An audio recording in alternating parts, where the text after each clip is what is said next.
This is Texans TV. Texans 360 is presented by BMW, the official luxury car of the Houston Texans. By TDECU, the official credit union of the Houston Texans. And by Caesars Rewards, for every way you play. We are ready to rock in Houston. Rock and roll. Another day, another dollar.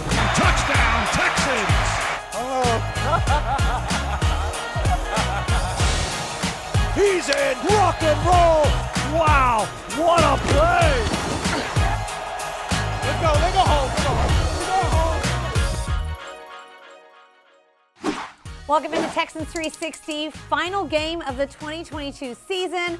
And we got a great show to sort of recap it all for you. We go best of Drew's dozen. We're going to catch up with Nick Caseiro, the general manager of the Houston Texans.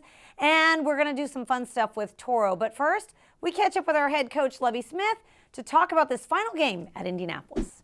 Joining us now in the Hyundai Texans radio studio, it's head coach Lovie Smith. Coach, thanks a lot for being with us. One more game left in the season. Let's talk a little bit about what happened against the Jacksonville Jaguars. And you mentioned you didn't see that one coming. Obviously, none of us did. And it seems like 2 or 3 plays just let the game kind of slip away. You're holding your own for a while, but the long run and the scoop and score in particular were really problematic. Yes, that sequence. They went down. I chose to go for it on 4th down, and that backfired a little bit. And they were able to get on the board right away. But after that, I thought we settled down a little bit. And that long run, we had some things that we did. I'm talking about allowed them to get that explosive on the long touchdown run. A few missed tackles and all that. And then the sequence where they scored another one off of our offense. That really put us in a hole. Guys fought back after that, but got in too big of a hole to come out of. Coach Obo seems to continue to be making plays no matter the situation. Again, yesterday, I think a sack and a TFL. Since I think the first 9 games, he didn't have a sack. I think he maybe have had a TFL, but he's had every sack and every TFL after. What went on? What was the light going on moment for him that you saw that really kind of got him going? First off, we talked, John, about everybody eventually will get an opportunity to prove who they are. You have to wait patiently sometime and be ready for that opportunity. He was. And all I know is he's continued to show up. He's continued to practice hard. He's always played hard. He has ability, too. Yep. And when he got that opportunity, he's just continued to make plays. That's what it's about. When you start playing, you continue to make plays. We'll continue to give you that opportunity. And it seemed like each week we're talking about something he's done. Coach, you talked about the 4th down decision, and you had a couple of them in the game. How do those work? Obviously, it's your call, but do you say yes, and then the play gets delivered by Pep Hamilton and his staff? I mean, how does that kind of work for the fans? Can you explain the process a little bit? Yeah, that's a good question. Offensively and special teams, if we're going to do something out of the ordinary a little bit, like I normally let Pep know early whether we're going to go for it. It's a 4-down situation that we're in. Mm-hmm. And sometimes field position would dictate that a little bit more. I'm talking about, say, we get the ball in the red zone right away. As early as possible, I'll let him know that it's 4 downs that he's working with as he makes his play call. But then sometimes just on the field, like this wasn't a red zone situation, but it's 4th and short. Right. Just feel good about us making it, Those are times that we have to always be ready to go for it. Coach, I want to go back to after that, they end up going and scoring 7-0. But then your defense settles in at that point. Is that kind of how you started me? We talked about that a little bit at halftime too. Just getting settled down in a game. How difficult can that be to get into a football game, especially late in the year? Everybody banged up a little bit, but you did find that. You eventually did get settled into the game after that first drive, and it kind of felt like I don't want to say you had them on their heels, but it felt like offensively you really kind of had them figured out at that point. Yes, and that's, John, if you just go back the previous week against the Titans, same thing. They scored big, long touchdown run early on, but the guys found back. That's just kind of football a little bit. Things happen. You have opportunities later on. And that's what, we didn't match that, the way we normally have. Well, you've been really good about painting the picture of what's at stake and entering the final 3 games with those divisional opponents. Coach talked about the AFC South and having a winning record in the division, and that's still on the table for you here. Still on the table. As you take on the Colts. That's a big carrot at the end of the year to walk out of that building feeling good about what just happened. Yes, and that's what it's down to 1 game, and of course, we split with the Titans. We split with the Jaguars. And, of course, we have a tie versus the Colts, so getting one more win against that third division opponent is big for us. That's enough. If we need some motivation for this last game, of course, that should give it to us. Coach, thanks a lot. Good luck Thanks this for having week. me on. Always great catching up with head coach Lovie Smith, and always great to see this guy, number 80. He was back in the news this week as the Pro Football Hall of Fame named Andre Johnson one of their finalists for the 2023 Hall of Fame class. 2nd year in a row that Andre Johnson's made the finalist cut.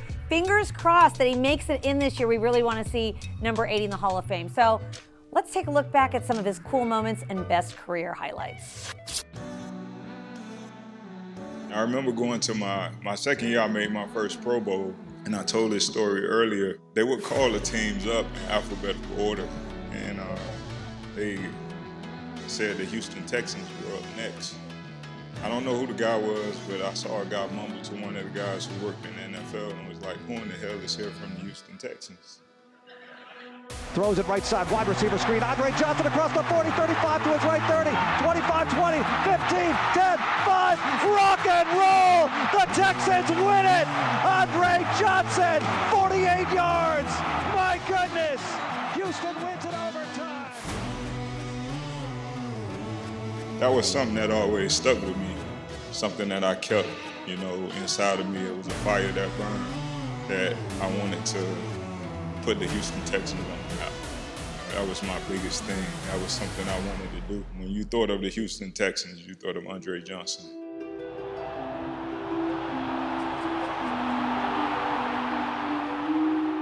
Because not only was he Hall of Fame like on the football field, he was Hall of Fame like off the football field. Just a perfect dude, man. Did everything the right way, cared about others, and cared a whole lot about his teammates. What did the fans here in Houston mean to you ultimately? Like I said, everything that I did on that field, was trying to help put this organization and put this city in a place where that, we were recognized. When I first got here, nobody really cared for the Texans. Keenum takes the snap, fakes the give, bootlegs to the right side, has a lot of time, guns it long down the right sideline, wide open, Andre Johnson, 20, 10, 5, rock and roll, touchdown Houston! Keenum goes deep, and the Texans score first, 62 yards. And we are here today to make history as we honor one of the greatest athletes to ever play in our city. One of the greatest receivers in the history of the National Football League. The perfect combination of strength, speed, hands, and heart. A man who gave us countless thrills, gigantic plays, and endless unforgettable moments. Andre Johnson! No doubt, he shall get that gold jacket. Oh yeah! That's Andre Johnson! Really excited to see him for everything that he's done for us and for our team and our city. So Andre's a legend, he's a GOAT. But when I was drafted here, I didn't really know what to expect. Coming to a new franchise, when I got here, I took the challenge. I always like to be the underdog. And I just wanted to do everything I could to put this organization on the map.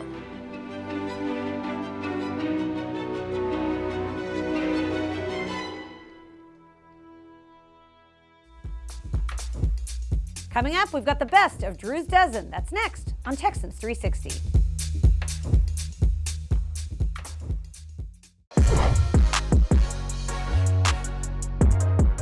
Welcome back to Texans 360. Like we said, it's the last game of the regular season, so we're going to show you some of the best moments from Drew's Dozen. He played Jenga every single week with a player and got to know them really with some of the questions that were coming out. So he didn't win as many as he would have liked, but let's take a look back at some of our best Drew's Dozen moments. It's Jenga time. It's Jenga time. Jenga with Jalen time. Drew's dozen is now. We've got Jalen Petrie, defensive back for the Houston Texans. Rookie, good to see you, man. You want to play a little Jenga? Definitely, man. I'm ready to play. This is a good one. Go-to karaoke song. What are you singing? Go-to karaoke song, I'm gonna go with Dreams and Nightmares. How's that go?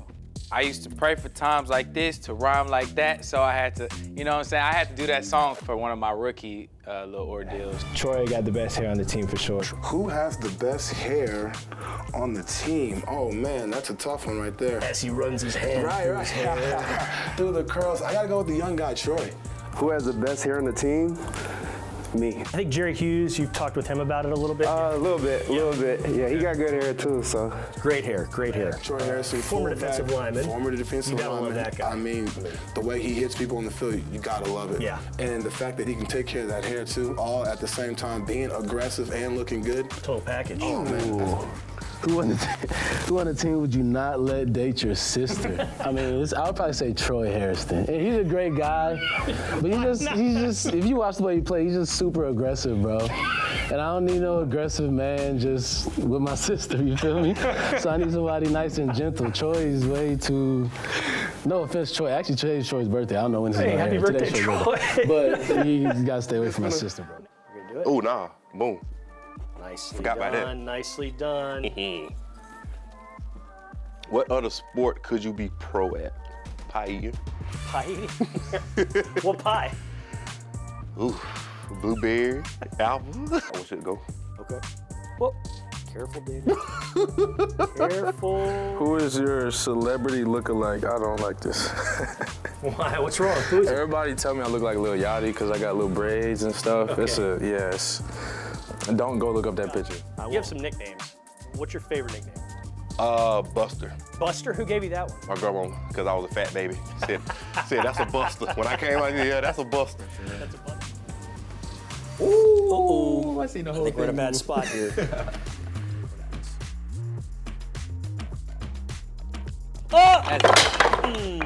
That's it. It's my celebratory. You win. Favorite social media platform? Twitter. Oh! It's up away. It's up away. It's not. Oh! That's the way I'm very confident about.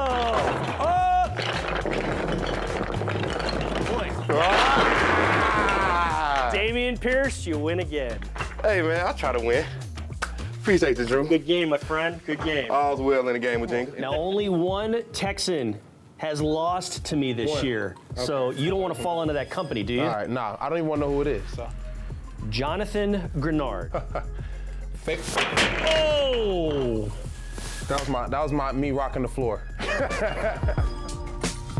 Coming up, Toro's got a special surprise, and we catch up with Nick Caseiro. That's next on Texans 360.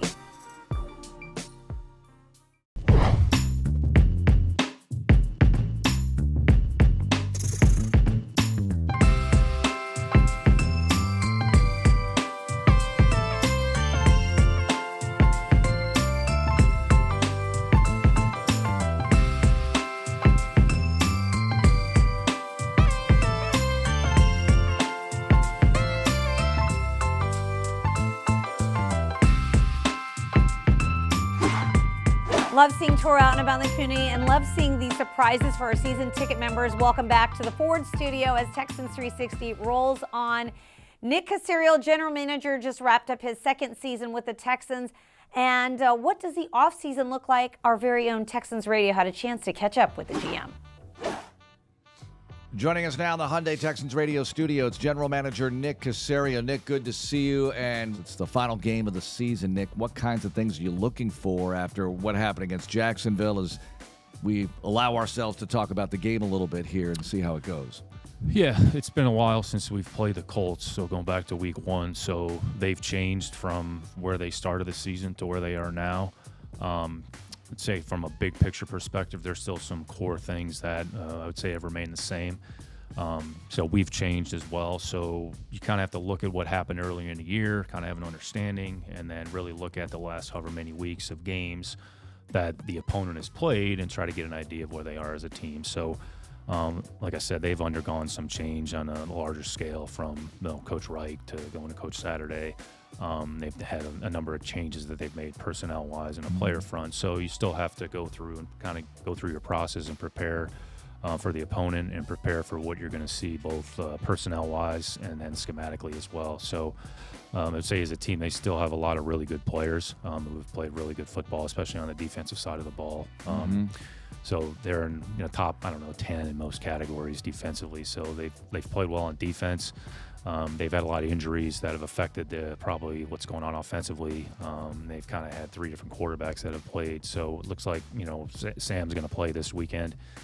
Nick played last week, and Matt has played throughout the course of the year. So study the individual players, look at what they're doing from a schematic standpoint and how they're incorporating, I would say, maybe some of the newer players. But there definitely have been some constants and some consistent players. We talked about defensively. Offensively, Pittman's been a pretty big constant from the beginning. So he's probably been one of their best players. And for the most part, the offensive line has remained intact. They've had some changes at the left tackle. Losing Jonathan, has hurt them a little bit. And the quarterback situation, they've kind of had multiple guys in there. So kind of look at their team, look at where they are, look at how they're playing. The week 1 is a little bit of a reference point, but we're 17, however many weeks removed, so it's a little bit of a different team. So I think I'm contractually obligated to ask you about rookies, but I'm going to ask you about future rookies, and that being Shrine Bowl, Senior Bowl, those kind of things. I'd imagine, Nick, you've already talked about being prepared for that, but we're getting ever so close to those opportunities where you get a chance to see these players up close. How much more preparation goes in from your angle to kind of get up to speed of who you're going to see at those traditional All-Star games? Yeah, once the season is over, you kind of shift to sort of team building mode. We've gone through kind of an initial round of meetings here in December, identifying some of the needs and some of the different traits and characteristics that we need to maybe dig a little deeper on and study a little bit more, not necessarily on the field, but maybe some of the things from a football character background standpoint. The All-Star games are going to start to kick into gear here, actually, even next week. Some of the, I would say, other All-Star games that are a part of it, PA, CGS, there's a number of things. And then at the end of the month, in January, you have the East-West, and that'll transition into the Senior Bowl. So essentially, you just kind of shift gears here a little bit and start the team building aspect of the offseason. So, we'll devote a lot of time and resources to that endeavor. The underclassmen will factor in here as well. I think there's been about 55, 60 players that have officially come out and declared make themselves eligible for the draft. They have up until, I want to say, the 16th or 17th to officially declare. So once the bowl games are finished up here, you may see a few more declarations, so a few more players go into the pool. There's some players that are either going to go back or have said they're in the transfer portal. So you may have thought that player was going to come out. You may have done some work during the fall, and now they're going to go back to school. No problem. All right, put them to bed here for a little bit, and let's focus on the group here that are going to make themselves available for the draft here in April. Nick, thanks a lot for joining us. Good luck this week. Thank you. Appreciate it. Next, we enter the deep slant. That's coming up on Texans 360. Texans 360 is presented by Comcast, by Papa John's. Better ingredients, better pizza, Papa John's. And by Ticketmaster, the official ticket marketplace of the Houston Texans.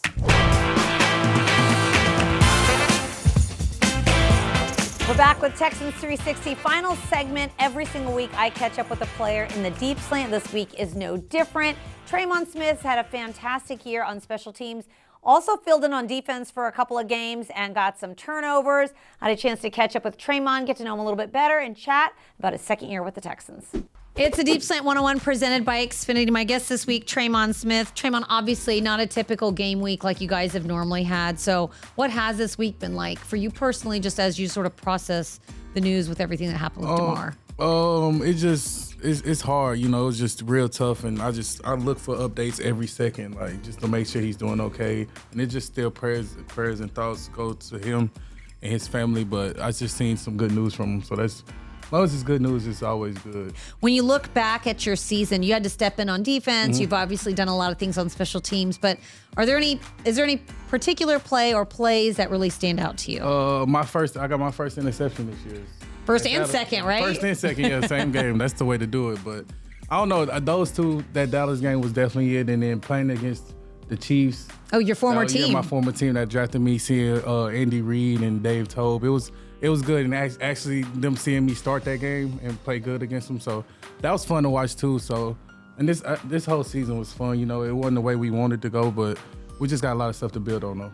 You may also made a lot of plays on special teams at Tennessee. Right. You got the special teams game ball from Lovie just for what you were able to do, downing the punt at the 4 on that final drive for the Titans. It seems like you have downed a lot of punts inside the 5. How do you even practice a skill like that? Do you feel like you've sort of made that next step on special teams this year? For sure. And that's downing the ball in the 5, that's really ball skills. And, you know, we got a great punter in Cameron Johnson. He places the ball. He couldn't put it any better. So it's just the fact of me just running down there and just locating the ball and saving it before it goes in the end zone. I know that I talked to Frank Ross about you, and he said you and Cameron Johnson are sort of like, he's your John Stockton, or you're his John Stockton, I should say, and that you've really helped donate a lot of money to his charity with punts downs inside the 5. So how about the two of you together? Just, I mean, obviously he's a great punter in his own right, named to a Pro Bowl alternate. Working with him, what's that been like just for you? It's been real easy. He makes my job easier, and we kind of complement each other. You know, the faster I get down there, I'm like, listen, kick it as far as you want to. I'm going to go get it. Like, these guys can't block me. And he'd just be like, okay, yeah, I seen you out there singled up. Like, I knew I could let this one ride. So the way we compliment each other is very nice. And so all the donations he getting from his charity by me, I'll be looking for it back. It's like a courtesy of Traymon's punt downing skills. All right, you mentioned the offseason. It's coming up here in a bit. What is the next month going to look like for you? You know, how do you sort of manage that time before you get your body ready to sort of get back into it? The main thing is just to relax, kick my feet up. Literally sit down and do nothing. So, but then after my body heals up, I want to go out the country a couple times. All right, Traymon, best of luck for this final game of the season, and we'll talk soon. Yes, ma'am. Thanks for having me. That's going to do it for Texans 360. We hope you enjoyed this season of shows, but you know what? There's no off-season. You can always catch us on HoustonTexans.com. Lots of great content continues to live there. Texans 360, of course, will be back in the off-season. But in the meantime, thank you so much for watching. And as always, go Texans.